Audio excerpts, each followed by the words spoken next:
अस्सलाम वालेकुम दोस्तों, उम्मीद करता हूँ कि आप सभी लोग खैरियत से होंगे। आप लोगों ने सोशल मीडिया पर देखा होगा और सुना भी होगा कि हिंदुस्तान के मशहूर शायर और पूरी दुनिया के मशहूर शायर जो कि पूरी दुनिया में वो किसी तारुफ के मोहताज नहीं है।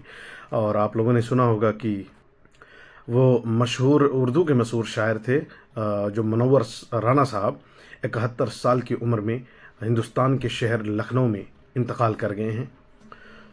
मनोहर रन्ना साहब की पैदाइश जो है 26 नवंबर 1952 में लखनऊ शहर के अंदर हुई थी।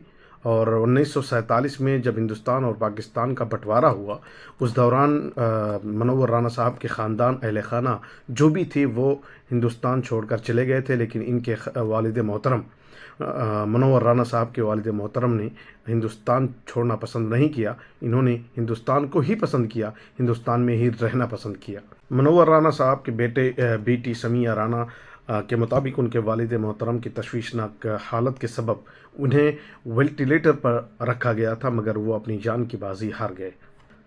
उनकी बेटी समिया का बताना है कि उनके वालिद मोहतरम का इंतकाल इतवार की रात हुई और उनकी तदफीन आज की जाएगी। मनोहर राना की बेटी समिया राना इंतकाल से कबल वीडियो में यह बताया कि उनके वालिद मोहतरम की तबीयत गुज़िश्ता 2-3 दिनों से ख़राब होने की वजह से डायलिसिस के दौरान उनके पेट में शदीद दर्द हुआ। तो डॉक्टरों ने उन्हें सिटी स्कैन किया और सिटी स्कैन के दौरान जब ये पता चला कि उनके पित्त में कुछ प्रॉब्लम है, कुछ ख़राबी है, ख़राबी होने की वजह से उन्हें फिर से ऑपरेशन किया गया। बताया जा रहा है कि मुनव्वर राना साहब की तबीयत ख़राब होने की वजह से उन्हें लखनऊ के अस्पताल में एडमिट किया गया था, अस्पताल में रखा गया था। इससे पहले कि वो गुर्दे के मरीज़ भी थे और दिल के भी मरीज़ थे।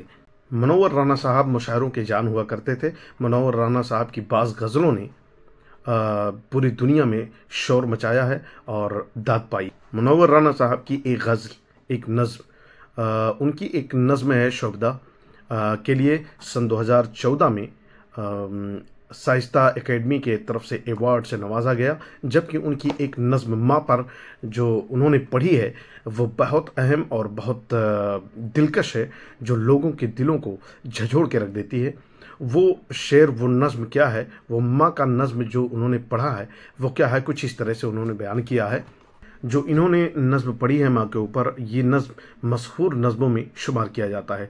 नज़्म कुछ इस तरह से है कि किसी के हिस्से में घर आया तो किसी के हिस्से में दुकान आई, किसी के हिस्से में घर आया तो किसी के हिस्से में दुकान आई, और मैं घर में सबसे छोटा था, मेरे हिस्से में माँ आई।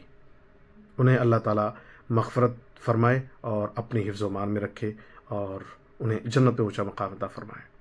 दुआ में याद रखिएगा। अल्लाह हाफ़िज़।